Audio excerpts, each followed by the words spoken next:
Unit number 1 એકમ પડતર પદ્ધતિમાંથી HNGU 2024 માં પૂછાયેલો અથવા વાળો દાખલો ક્વેશ્ચન નંબર 1 નો અથવા જુઓ. ક્વેશ્ચન નંબર 1 માં અથવા પૂછાયેલો નિત્ય મેન્યુફેક્ચરિંગ કંપની લિમિટેડ જે HNGU 2024 માં પૂછાયેલો છે. યુનિટ નંબર 1 છે. તો કોસ્ટ એકાઉન્ટિંગ એકમ પડતર પદ્ધતિ યુનિટ નંબર 1 એની અંદર યુનિટ નંબર 2 નો છે યુનિટ નંબર 2 HNGU 2024 માં ક્વેશ્ચન નંબર 1 નો અથવા વાળો નિત્ય મેન્યુફેક્ચરિંગ કંપની લિમિટેડ વાળો રકમ વાંચો એક વખત. નિત્ય મેન્યુફેક્ચરિંગ કંપની લિમિટેડના પડતરના રેકોર્ડમાંથી 2021 ના વર્ષની નીચે મુજબની માહિતી લેવામાં આવી. પ્રત્યક્ષ માલ સામાન મટીરીયલ છે, પ્રત્યક્ષ ખર્ચા ડાયરેક્ટ એક્સપેન્સ, ઓફિસ એક્સપેન્સ, પ્રત્યક્ષ મજૂરી ડાયરેક્ટ વેજીસ, કારખાના ખર્ચા, વેચાણ ખર્ચા. સમગ્ર ઉત્પાદનનું 8051 હતું તે બધું જ ઉત્પાદન 46,80,000 ની કિંમતે વેચેલ છે. પ્રોડક્શન 8000 યુનિટ છે. કેટલું છે? 8000.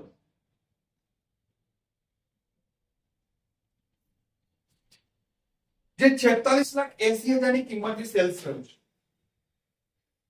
એવું જાણવા મળે છે કારખાના 30% ખર્ચા અને વેચાણમાં 20% સ્થિર છે. એટલે ફિક્સ આપેલા છે.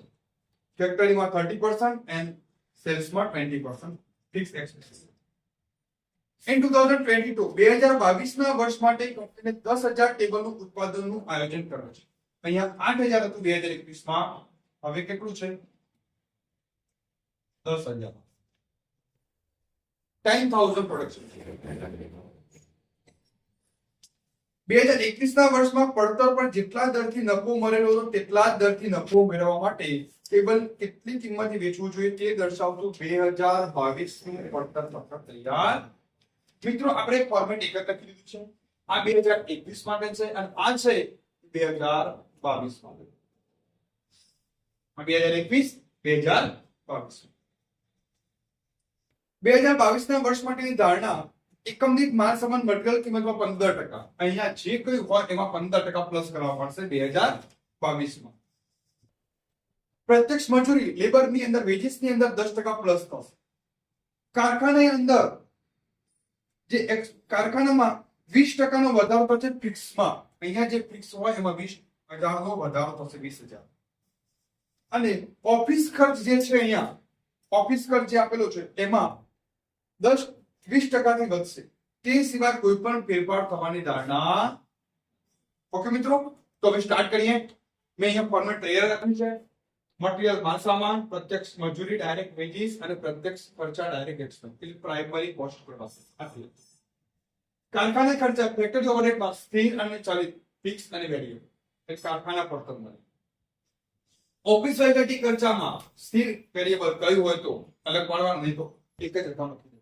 એટલે તમને ફેક્ટરી કોસ્ટ ઉત્પાદન પડતર મળશે. વેચાણ વિતરણના ખર્ચા સેલિંગ ડિસ્ટ્રીબ્યુશન એક્સપેન્સ એમાં સ્થિર ચલિત ફિક્સ વેરિયેબલ અલગ પાડવાના. અને કોસ્ટ ઓફ ગુડ્સ સોલ્ડ વેચેલ માલની પડતર એમાં નફો ઉમેરો તો તમારું વેચાણ સેલ્સ મળી જશે. રાઈટ? તો સ્ટાર્ટ કરીએ. સૌથી પહેલા માલ સામાન મટીરીયલ 16 લાખ. પ્રત્યક્ષ ખર્ચા 2 લાખ. ઓફિસ ખર્ચા એમાં કોઈ સ્થિર કે ચલિત કયું નથી, જે આપેલા છે એ આપણે લખી દઈએ છીએ 3 લાખ. પ્રત્યક્ષ મજૂરી ડાયરેક્ટ વેજીસ 8 લાખ. કારખાના ખર્ચા 6 લાખ છે, જેની અંદર પહેલો પેરેગ્રાફ નીચે 30% સ્થિર છે. 6 લાખ ગુણ્યા 30% ફિક્સ, તો બાકીના 70% વેરિયેબલ કોસ્ટ.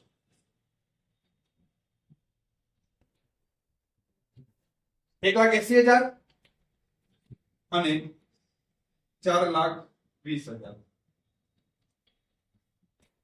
એક 6 લાખ. વેચાણ ખર્ચે 4 લાખ છે, એમાં 20% સ્થિર છે. 4 lakh into 20%. તો રિમેનિંગ 80% બાકીના 80%. 3,20,000 થઈ ગયા 4 લાખ. નીચે ટોટલ સેલ્સ આપેલું છે 46,80,000.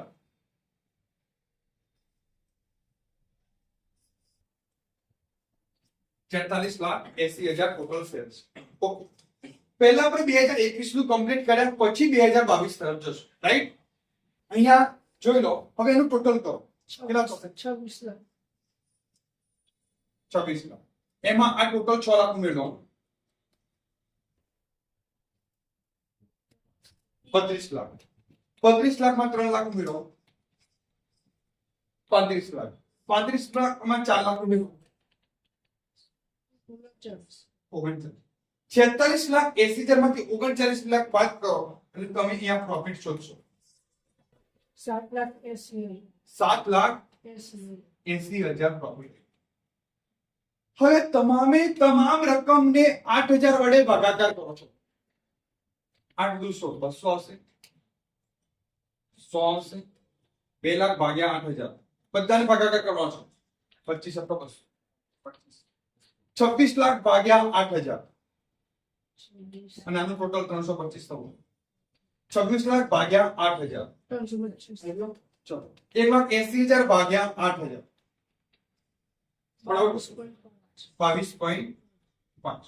4,20,000 ભાગ્યા 8,000 52.5. 32 લાખ ભાગ્યા 8,000 કરો 400 અને આમ પર ટોટલ કરો 400 થવું જોઈએ. 3 લાખ ભાગ્યા 8,000 437.5. 35 લાખ ભાગ્યા 8,000 કરો 437.5 થવાથી થઈ ગયા. 80,000 ભાગ્યા 8,000 10. 3,20,000 ભાગ્યા 8,000 40. અને 39 લાખ ભાગ્યા 8,000 કરો 87.5. આમ પણ જુઓ 487.5. 7,80,000 ભાગ્યા 8,000 કરો 97.5. અને એમાં 427.5 ઉમેરો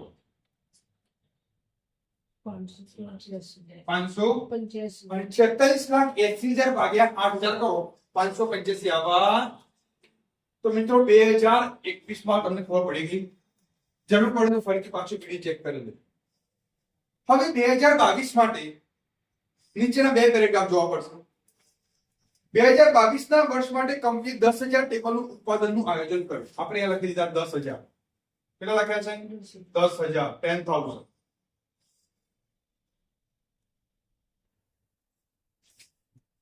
બે 2021 ના વર્ષમાં પડતર પર જેટલા દરથી નફો મળે તેટલો જ નફા દરથી અહીંયા શોધીશું. એ છેલ્લે જોયું. હવે છેલ્લું પેરેગ્રાફ ખાસ અગત્યનું છે. 2022 ના વર્ષ માટેની ધારણા છે કે એકમ દીઠ માલ સામાનની કિંમતમાં 15% વધારો. અહીં કેટલા હતા? 200 હતા. એકમ દીઠની વાત છે. એમાં 15% વધતા બરાબર કરો 230 આવશે. એના ગુણે સીધા 10,000 કરો. હા 230 આવે ગુણે 10,000 કરો 23 લાખ થઈ ગયા. આગળ પ્રત્યક્ષ મજૂરીમાં 10% વધારો. અહીંયા એકમ દીઠ પ્રત્યક્ષ મજૂરી કેટલી હતી? 100 હતી. 100 ના 10% વધતા બરાબર એના ગુણે 10,000 કરો 11 લાખ. પછી આગળ વાંચો. કારખાના સ્થિર ખર્ચામાં 20,000 નો વધારો કરો. સ્થિર ખર્ચ કારખાનાનો સ્થિર ફિક્સ એક્સપેન્સ કેટલો છે? 1,80,000 છે. એમાં 20,000 નો વધારો કરો. કેટલા થયા? 2 લાખ. એ 2 લાખ અહીંયા એના ભાગે 10,000 કરો. કેટલા આવ્યા? 20. આગળ વાંચો. ઓફિસ ખર્ચા 20% થી વધશે. ઓફિસ ખર્ચા કેટલા? 3 લાખ છે. 3 લાખ ગુણ્યા 20% વત્તા બરાબર 3 લાખ. 3,60,000 ભાગ્યા 10,000. 3,60,000 ભાગ્યા 10,000. છત્રી આવી ગયા. તે સિવાય કોઈ પણ ફેરફાર થવાની ધારણા નથી. હવે સ્ટાર્ટ કરો. અહીંયા 25 છે, કોઈ ફેરફાર નથી. અહીંયા 25 ગુણ્યા 10,000, 25 ગુણ્યા 10,000, 2 લાખ ટોટલ કહો. આનું ટોટલ કહો. 36,50,000 ભાગ્યા 10,365 આવી ગયા. મેચ ફોર ચલિત ની અંદર એકમ દીઠ ભાગ સેમ રહેશે 52.5. એના ગુણ્યા 10,000 કહો. 5,25,000 ટોટલ કહો.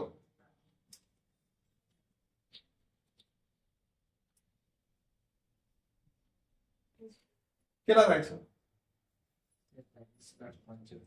43,75,000 ભાગ્યા 10,000 કરશો 437.5 આવવાના. અને થઈ ગયો ટોટલ 437.5. 3,60,000 પ્લસ કરો. 47.5. અને આનું સરવાળો કરો.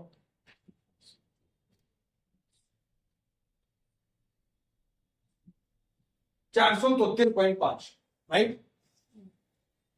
હવે સ્થિર ખર્ચ એમાં કોઈ ફેરફાર નથી, એટલે 80,000 ને 80,000 હશે. 80,000 ભાગ્યા 10,000 કેટલા આવે? ચલિતમાં જો મિત્રો સ્થિરમાં રકમ સેમ રહેશે અને ચલિતમાં એકમ દીઠ ભાવ સમાન રહેશે. ચાલો 40 ગુણ્યા 10,000, 4 લાખ ટોટલ કહો.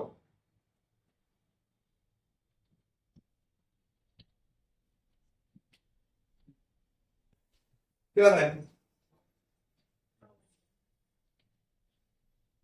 5 52,000 અને આનું ટોટલ કરો 521.5 થવું જોઈએ. થઈ ગયું? હવે ખાસ અગત્ય ગયા વર્ષના નફાની જેમ રાખવાનો છે.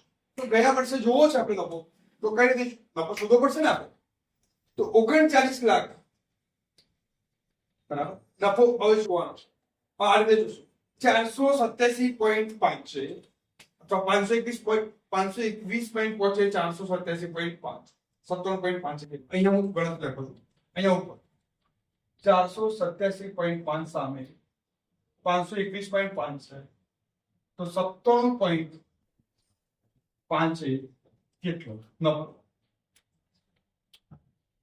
97.5 ગુણ્યા 521.5 ભાગ્યા 487.5 104.20. 104.3. અહીંયા મૂકી દો 104.3. એના ગુણ્યા 10,000 કરો.